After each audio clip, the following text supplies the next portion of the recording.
खबरों में बढ़ेंगे आगे। आप देख रहे हैं धोरों की धार। शुरुआत करेंगे जयपुर के चौमू से बड़ी खबर के साथ, जहां पर हालात शांतिपूर्ण बताए जा रहे हैं। ये बड़ी खबर जयपुर के चौमू से आपको दे दें। इस वक्त स्थिति शांतिपूर्ण है। आज ड्रोन सर्वे किया जाएगा, ये बड़ी खबर सामने आ रही है। और इस पूरे मामले में 100 लोगों को डिटेन करने की जानकारी भी मिल रही है। दोषियों के खिलाफ कई मामलों में केस दर्ज कर दिए गए हैं। बीएनएस की धारा 170 के तहत केस दर्ज किया गया। कल शाम 7 बजे तक इंटरनेट सेवा भी शुरू कर दी जाएगी। इसी के साथ तमाम स्थिति को देखते हुए यहां पर पुलिस फोर्स की तैनाती कर दी गई है। अतिरिक्त पुलिस फोर्स तैनात की गई है। बता दें, कल पत्थर हटाने पर विवाद हुआ था, पथराव हुआ। पथराव में 15 पुलिसकर्मी घायल हुए थे। और आज उसी मामले को लेकर फिलहाल पूरी स्थिति अंडर कंट्रोल नजर आ रही है। सब कुछ शांतिपूर्ण नजर आ रहा है कि वहां पर पहले से बेहतर स्थिति बन चुकी है। लेकिन अभी भी एहतियातन और सुरक्षा के लिहाज से अतिरिक्त पुलिस बल की तैनाती वहां पर कर दी गई है। हालांकि जानकारी मिल रही है कि मौजूदा स्थिति को देखते हुए शांतिपूर्ण हालात हैं। कल तक शाम 7 बजे तक इंटरनेट की सेवा को भी शुरू किया जा सकता है। इसके अलावा जानकारी मिल रही है इस पूरे मामले में 100 लोगों को डिटेन किया गया है। बीएनएस की धारा 170 के तहत केस दर्ज कर दिया गया है। इसके अलावा पथराव में 15 पुलिसकर्मी घायल हुए थे, ये भी जानकारी आपको दे दें। हालांकि इस पूरे मामले को लेकर अब स्थिति जो है वो बिल्कुल ये माना जा रहा है कि खराब ना हो, उसको लेकर पुलिस प्रशासन अलर्ट है। एनडीटीवी पर ये एक्सक्लूसिव तस्वीरें आपको दिखा रहे हैं। कल जो हुआ उसके बाद से आपको इन तस्वीरों में नजर आएगा, हाथों में लाठी लिए भारी संख्या में यहां पर सुरक्षा बल की तैनाती है। किसी भी कीमत पर यहां पर हालात न बिगड़े, उसकी पूरी कोशिश की जा रही है। पुलिस की टीम मौजूद है। सुरक्षा के लिहाज से इंतजाम चाक चौबंद किए गए हैं। अतिरिक्त पुलिस बल की तैनाती वहां पर कर दी गई है। फिलहाल अभी भी इंटरनेट की सेवाएं बहाल नहीं की गई हैं। ये देखिए, लगातार तस्वीरें आपको दिखाएंगे। चौमू में चले पत्थर विवाद के बाद अब पुलिस प्रशासन पूरी तरह से अलर्ट मोड पर है। ये एक्सक्लूसिव तस्वीरें आपको दिखा रहे हैं एनडीटीवी राजस्थान पर। एक्सक्लूसिव तस्वीरें हैं जयपुर के चौमू से। कल जिस तरह की स्थिति बनी, हालात काफी तनावपूर्ण हो गए थे। पत्थरबाजी हुई है, पुलिसकर्मी घायल हुए हैं, जिसके बाद से अब पुलिस प्रशासन पूरी तरह से चौकन्ना हो गया है। लोगों को किसने भड़काया, इस पूरे घटनाक्रम के बाद ये प्रश्न चिन्ह लगातार है। और एनडीटीवी राजस्थान आपको दिखा रहा है पूरा मामला क्या हुआ। सुलगते सवाल भी इससे जुड़े हुए हैं, जो लगातार अपनी टीवी स्क्रीन पर आप देख पाएंगे। बार बार हम दिखा रहे हैं क्योंकि जो हुआ वो दर्शकों तक पहुंचना चाहिए। लेकिन क्यों हुआ, उससे जुड़े हुए सुलगते सवाल पूछता है एनडीटीवी राजस्थान। ये लगातार तस्वीरें आपको दिखा रहे हैं। तो एक्सक्लूसिव तस्वीरें जयपुर के चौमू से। व्यवस्थाएं दुरुस्त हैं।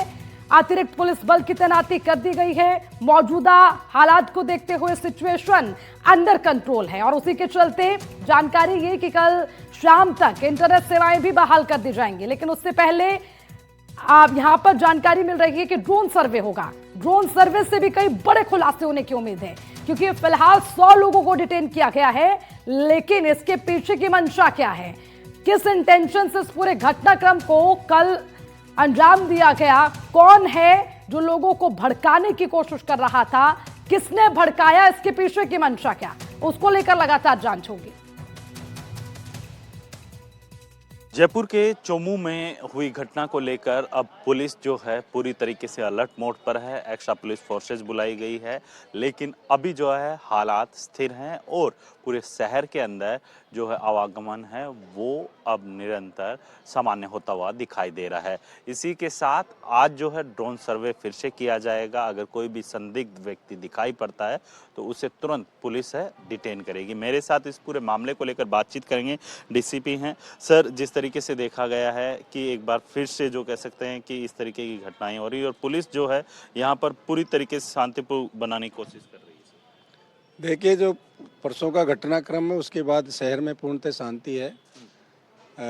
जो भी जिसने भी बदमाशी की है, जो असामाजिक तत्व थे, उनके खिलाफ हमने प्रकरण पंजीबद्ध किया है और कई लोगों को हमने इसमें डिटेन भी किया है। करीबन 110 लोगों को हमने इसमें प्रिवेंटिव एक्शन के तहत अभी तक बंद किए हैं। और जो भी असामाजिक तत्व है जिस घटना में इन्वॉल्व है उनके खिलाफ हम सख्त से सख्त कार्रवाई करेंगे। जहाँ तक शहर की जो व्यवस्था है, अलग अलग जगह पे पर्याप्त पिकेट्स पुलिस के लगाए गए हैं। हाई राइज बिल्डिंगों पे जाब्ता है और जो संवेदनशील स्थान है वहाँ पर रिजर्व के रूप में जाब्ता यहाँ पे तैनात है और शहर में पूर्णतः शांति और अमन चैन की स्थिति है। सर एक सवाल है, क्योंकि जिस तरीके से ये घटना हुई उसमें क्या पहले आप लोगों को मतलब उच्च अधिकारी हैं या फिर आप किस स्तर के अधिकारियों को क्या इस घटना की जानकारी थी कि इस तरीके से छतों के ऊपर पत्थर रखे जा रहे हैं? नहीं देखिए, जो ये सडन जो ये इंसिडेंट जैसा हुआ है, क्योंकि ये जो कुछ अतिक्रमण था वहाँ पे रोड पे काफ़ी समय से इस तरह की थी जो ट्रैफिक में व्यवधान था। समाज विशेष के लोगों की सहमति से ये कार्य किया जा रहा था, लेकिन उसमें कुछ असामाजिक तत्व थे जिन्होंने वहाँ पर स्थायी गार्डर लगा के स्थायी अतिक्रमण करने की कोशिश की थी। जब इसका पुलिस द्वारा उनको ऑब्जेक्शन किया गया तो उन्होंने पुलिस पे पथराव किया था। जहाँ तक ये पथराव की घटना है तो कुछ चीज़ें ऑब्जेक्शनेबल वहाँ पे छतों पे मिली थी, जिसमें हमने ड्रोन सर्वे किया था और उनको वहाँ से रिमूव करवा दिया गया है और निरंतर हमारी इसमें निगरानी जारी है। कितने थानों की पुलिस यहाँ पे अभी भी तैनात की हुई है और इंटरनेट कब तक बहाल हो जाएगा? देखिए, ये तो सामान्य स्थिति है, वैसे आप देख रहे हैं सामान्य स्थिति है। इसमें उच्चाधिकारियों के निर्देशन पर जो भी होगा निर्णय हम जल्दी लेंगे। बाकी हमारा पर्याप्त तो RSC के जिसमें STF की 2 कंपनियां यहाँ पे तैनात हैं, करीबन 4 एडिशनल SP यहाँ पे तैनात है और 8 DYSP ACP स्तर के अधिकारी है और अलग अलग थानों से पर्याप्त जाब्ता यहाँ मौजूद है। इंटरनेट का क्या रहेगा सर, आज बहाल कर दिया जाएगा या नहीं, इसमें उच्च स्तर पर जो भी निर्णय होगा उससे आपको अवगत कराना है। बहुत बहुत धन्यवाद। ये थे DCP जिनका साफ तौर पे कहना है कि जिस तरीके से यहाँ पर ये घटना हुई है, इस घटना को ध्यान में रखते हुए जल्दी जो है यहाँ पर हालात है वो सामान्य करने की कोशिश की जा रही है और साथ ही लोगों से लगातार पुलिस भी अपील कर रही है कि किसी भी भ्रामक खबर पे आप ध्यान ना दें, क्योंकि जिस तरीके से यहाँ पर ये अतिक्रमण को लेकर जो ये पूरी घटना हुई है उसके तहत लगभग 110 के करीब जो व्यक्ति थे उन्हें डिटेन किया गया और उन पर विभिन्न धाराओं के तहत जो है यहाँ पर जो कह सकते हैं कि मामला दर्ज किया गया है और इसकी पड़ताल की जा रही है और साथ ही जो CCTV थे उन CCTV को भी पूरी तरीके से चेक किया जा रहा है और आज एक बार फिर से ड्रोन सर्वे करवाया जाएगा। ड्रोन सर्वे के अंदर अगर कोई भी व्यक्ति संदिग्ध पाया जाता है उसे यहाँ पर पुलिस के द्वारा डिटेन किया जाएगा। जयपुर से सहयोगी पुष्पेंद्र तिवारी के साथ वीरेंद्र सिंह शेखावत, NDTV। कल से लेके बिल्कुल शहर में पूर्णतः अमन चैन और शांति है। कल भी वरिष्ठ अधिकारी हमारे आदरणीय CP साहब है, स्पेशल CP साहब है, हमारे जो एडिशनल CP साहब हैं, उन्होंने भी यहाँ पे कैंप करके हमें उचित जो भी मार्गदर्शन था वो दिया है। अभी तक के हालात में हमने करीबन 110 लोगों को प्रिवेंटिव एक्शन के तहत गिरफ्तार किया था। उनमें और इसी खबर पर ज्यादा जानकारी के साथ हमारे संवाददाता वीरेंद्र सिंह शेखावत हमारे साथ जुड़ गए हैं, सीधा उनका रुख करेंगे। वीरेंद्र, कल जो हुआ उसके बाद से पुलिस प्रशासन पूरी तरह से सतर्क है, लेकिन सबसे पहले अपडेट दीजिए आज क्या होने वाला है, यानी कि विंड सर्वे जो ड्रोन सर्वे है वो किया जाएगा, उसके अलावा आगे इस पर क्या कार्रवाई होगी, जरा सबसे पहले पूरा अपडेट दीजिए। बिल्कुल, देखिए आपको बता दें कि जिस तरीके से चोमू के अंदर एक छोटे से जो कह सकते हैं कि अतिक्रमण को हटाने के लिए पुलिस का जाब्ता जाता है तो उसके ऊपर सबसे पहले जो है वहां पर उपद्रवियों के द्वारा हमला किया जाता है और उस हमले के दौरान जो है करीब जो कह सकते हैं कि 15 के करीब पुलिसकर्मी हैं वो घायल हो जाते हैं और उसको देखते हुए जो बवाल जब पूरा अधिक होने लगता है तो उसको ध्यान में रखते हुए जो है पुलिस एक्स्ट्रा पुलिस फोर्स बुलाती है और उसके बाद जो है वहां पे हालात पे काबू पाया जाता है। इसके साथ ही अगर आज की बात की जाए तो आज जो है हालात धीरे धीरे सामान्य होते हुए दिखाई दे रहे हैं। पुलिस के द्वारा लगातार जो यहाँ के स्थानीय लोग हैं उनसे समझाइश की जा रही है कि आप ऐसी कोई भी भ्रामक सूचनाएं होती हैं उनके ऊपर ध्यान ना दीजिए और इसके साथ ही जो है पुलिस के द्वारा ये भी कहा गया कि सर्वे करवाया जाएगा, अगर किसी की छत के ऊपर या फिर जो आसपास अगर कहीं कोई संदिग्ध वस्तु पाई जाती है तो उस जो प्रॉपर्टी का कोई भी ओनर रहेगा उसके खिलाफ भी जो है पुलिस एक्शन ले सकती है। इसके साथ ही जब हमारी DCP से बातचीत हो रही थी तो उन्होंने साफ तौर पे कहा इंटरनेट बहाली को लेकर उच्च अधिकारियों के निर्देश के ऊपर ही जो है इंटरनेट को फिर से बहाल किया जाएगा। लेकिन सबसे बड़ी बात यह है कि जिस तरीके से वहां के हालात बने हुए थे अब वो हालात सामान्य होते हुए दिखाई दे रहे हैं। जो लोग घरों के अंदर कैद हो चुके थे वो एक बार फिर से सड़कों पर घूमते हुए दिखाई दिए। तो वीरेंद्र, जो लोग सड़कों पर अब आ गए हैं वापस और फिर से जो पिछले कल स्थिति रखी वो सामान्य होगी, जरा आसपास के लोगों से भी पूछें इस घटनाक्रम को लेकर उनका क्या कहना है। अगर आपके आसपास लोग उनसे बातचीत करिए वीरेंद्र, उनसे जानिए, क्योंकि कल की स्थिति बहुत अलग थी और आज सब अंडर कंट्रोल नजर आ रहा है, लोग सुरक्षित महसूस कर रहे हैं। बिल्कुल, देखिए सबसे जो तस्वीरें हमने देखी वहां पे जहां स्थल हुआ था, वहां पर उस घटना स्थल पर जब एनडीटीवी की टीम पहुंच पे इसकी गई, जो एक बस स्टैंड के आसपास का इलाका है वो थाने में तब्दील था। जगह जगह पे एसटीएफ और जो राजस्थान पुलिस के जवान हैं वो वहां पर तैनात किए हुए थे। लेकिन सबसे अहम बात यह है कि जिस तरीके से जो ये पूरा घटनाक्रम हुआ, उस घटनाक्रम को लेकर कई ऐसे संगठन हैं, उन्हें भी जो है पुलिस के द्वारा चेतावनी दी गई है। अगर कोई भी संदिग्ध जो कार्य करते हुए पाए जाते हैं तो उनके खिलाफ भी ठोस एक्शन लिया जाएगा। यानी कुल मिलाकर जो है यहाँ पर जो अपराधी हैं उनके कह सकते हैं राजस्थान पुलिस का जो टैगलाइन है वो अपराधियों में डर और जो कह सकते हैं आम जनता में विश्वास, जो टैगलाइन है उसके ध्यान में रखते हुए पुलिस जो है यहाँ पर पूरी तरीके से मुस्तैद है।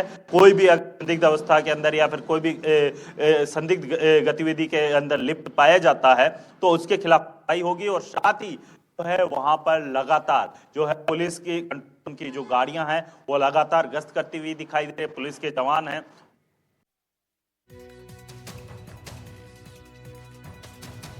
अब बात करेंगे घूंघट बुर्का कैसे होगी पहचान, इसी से जुड़ी हुई बड़ी खबर पंचायत चुनाव से आपको बता रहे हैं।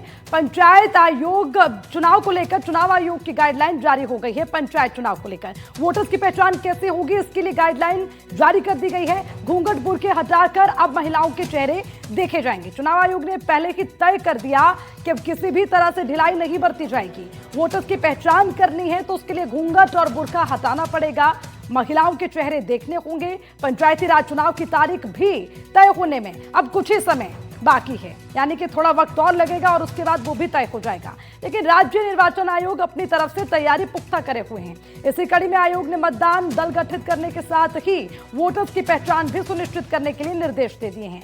आयोग की तरफ से चीफ इलेक्शन ऑफिसर और सेक्रेटरी राजेश वर्मा ने आदेश जारी करते हुए कह दिया है कि मतदान के दौरान केंद्र पर बुर्का या फिर घूंघट, महिला के आने पर उसकी पहचान के लिए घूंघट और बुर्का हटाकर पहचान की जाएगी।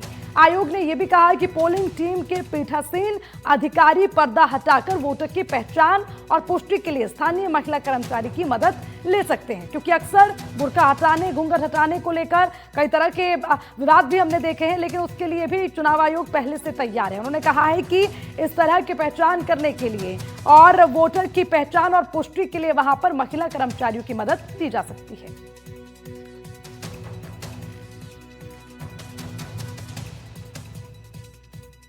अब चुनाव आयोग के इस फैसले के बाद सियासत गर्मा गई है। जहां बीजेपी इस फैसले का स्वागत कर रही है तो वहीं कांग्रेस ने इसे संवैधानिक अधिकारों का हनन करार दिया। तो निष्पक्ष चुनाव के लिए अच्छा फैसला, यह बीजेपी का कहना। कांग्रेस कहती है इलेक्शन कमीशन का फैसला संवैधानिक नहीं है। बीजेपी ने इलेक्शन के फैसले को जहां सराहा तो वहीं निष्पक्ष चुनाव के लिए यह अच्छा फैसला बताया। कांग्रेस इसे संवैधानिक अधिकारों का हनन बताती है। तो देखिए, साफ तौर पर अब दो पक्ष इसमें सामने आ गए हैं। जैसे कि हमने पहले भी जिक्र किया कि इस तरह के जब गाइडलाइंस जारी होती हैं तो उसको लेकर राजनीति भी खूब गरमाई जाती है और अब उसकी शुरुआत हो चुकी है। बीजेपी इलेक्शन कमीशन के फैसले को सराह रही है, उसका वेलकम कर रही है, लेकिन कांग्रेस कहती है कि ये संवैधानिक अधिकारों का हनन है।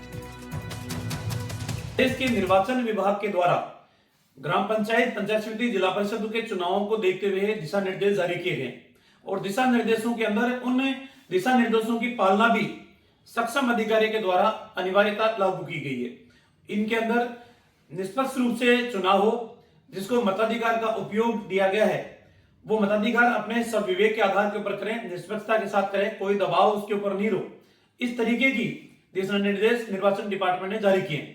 उन्हीं दिशा निर्देशों के अंदर एक दिशा निर्देश इस बात का भी है कि प्रत्याशी जो महिलाएं हैं मतदान करने के लिए आए वो अपने फोटो पहचान पत्र और मतदाता सूची के अंदर जो फोटो लगी हुई है वो प्रत्यक्ष रूप से उसका मिलान किया जाए और इस प्रत्याशी महिलाएं जब मतदान करने के लिए आएगी तो वहां पर जो बीएलओ है या आंगनबाड़ी की कार्यकर्ता है या अन्य सहायक उनके कर्मचारी रहते हैं वो उनका सहयोग ले सकते हैं।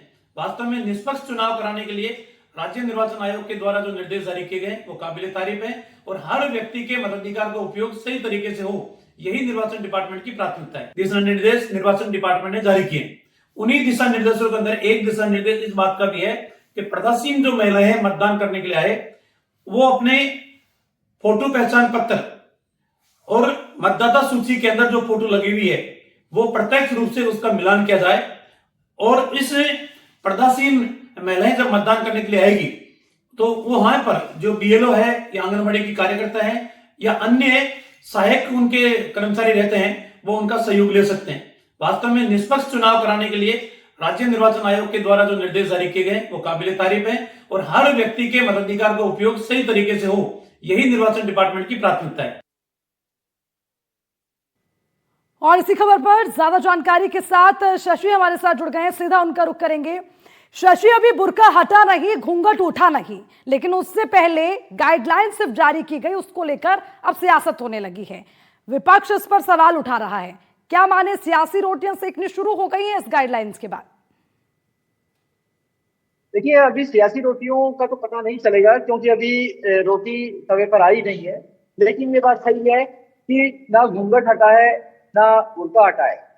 लेकिन फिर भी जब घूंघट हटेगा और बुर्का हटेगा तभी वोट पड़ेगा, ये आयोग ने साफ कर दिया है। दरअसल पंचायती राज के चुनाव की तारीख ऐसा अंदाजा लगाया जा रहा है कि अप्रैल मई में चुनाव हो सकते हैं, लेकिन उससे पहले आयोग अपनी तैयारी कर रहा है। पोलिंग पार्टियां गठित करने के लिए आयोग ने निर्देश दिए हैं, जिला निर्वाचन अधिकारी को इसके लिए ऑथराइज किया है। लेकिन आयोग ने अपने डायरेक्शन में ये भी साफ किया है कि जो महिलाएं आएंगी पर्दा नशीन, चाहे वो घूंघट में हो चाहे बुर्के में हो, उनके वोटर आइडेंटिटी पुष्टि करने के बाद ही उन्हें वोट डालने दिया जाए। और पीठासीन अधिकारी को यह अधिकार दिया है कि वहां मौजूद कोई महिला कर्मचारी है तो उसकी मदद ली जा सकती है।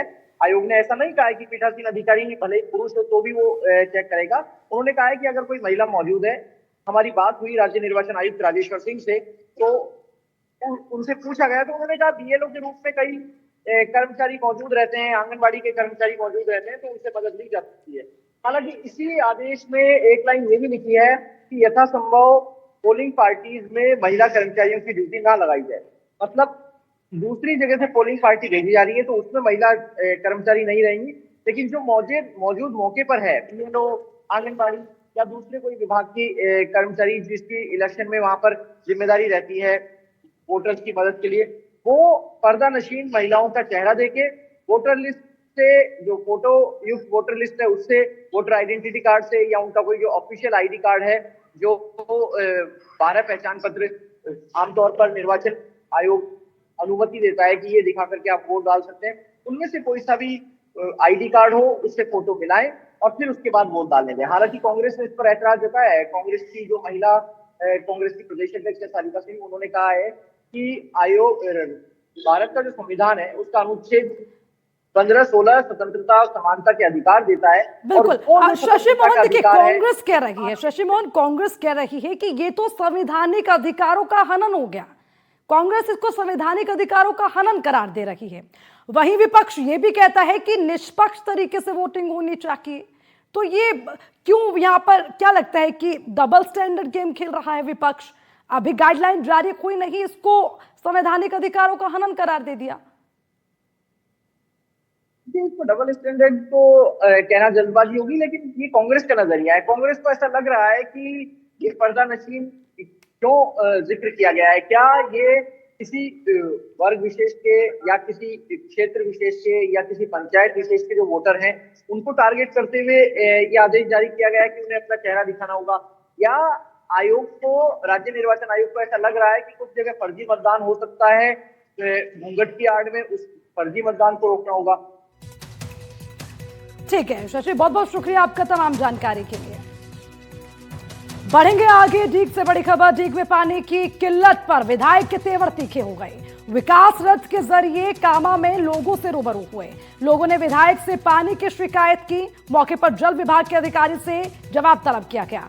विधायक नौक्षम चौधरी का अधिकारी को दो टोक, पानी नहीं दे सकते तो मेरे दफ्तर का पानी बंद कर दो। हर वार्ड में पानी की समस्या का समाधान का निर्देश दिया गया।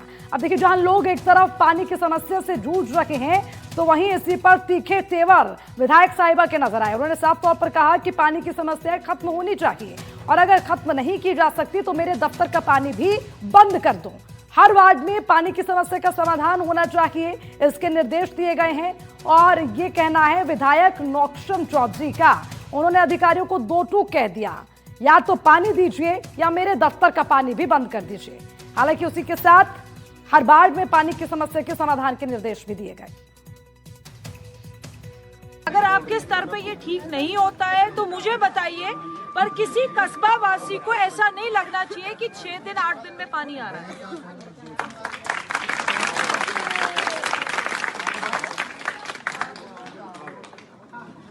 अब आप इसको व्यवस्था को सुधारिए, इसको दुरुस्त कीजिए। कस्बे वासी से ये आपकी परेशानी नहीं आनी चाहिए कि 6 दिन में पानी आ रहा है। कहाँ जाएंगे ये सारे? आपको ऐसा करो, मेरे दफ्तर में जो पानी आता है उसको भी बंद कर दो, उसको भी 6 दिन में खोलिए। ऐसी किसी भी वार्ड से आपके पास समस्या नहीं आनी चाहिए। कल आप हर वार्ड के जानकारी लेंगे, आप एक हर वार्ड से जानकारी लेंगे कितने दिन में पानी आ रहा है, और अगर वो दुरुस्त नहीं हुआ तो आप अपना देख लीजिएगा फिर। तो सुना आपने, विधायक साहिबा ने साफ कह दिया कि या तो पानी की व्यवस्था होनी चाहिए, अगर नहीं होती है, पानी नहीं पहुंचता है तो उसका जवाब भी आपको तलब करना होगा, ये आपकी जवाबदेही होगी। यानी कि समस्या का समाधान होना चाहिए, इसके साफ निर्देश दिए गए। और हमारे साथ फोन लाइन पर अकरमुद्दीन खान जुड़ गए हैं, उनसे ज्यादा जानकारी लेंगे। अकरम, पानी की समस्या है, विधायक ने साफ कहा समाधान हो, अब क्या हरकत में आएंगे जिम्मेदार?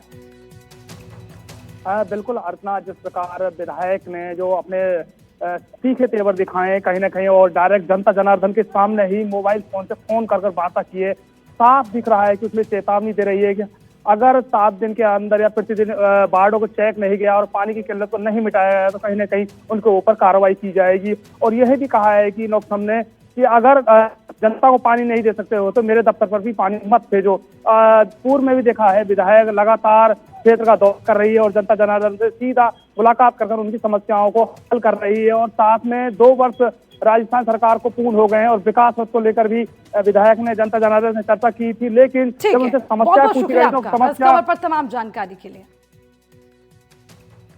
और इसी के साथ उस बुलेटिन में फिलहाल के लिए इतना ही। खबरों का सिलसिला लगातार जारी है, आप देखते रहिए एनडीटीवी राजस्थान।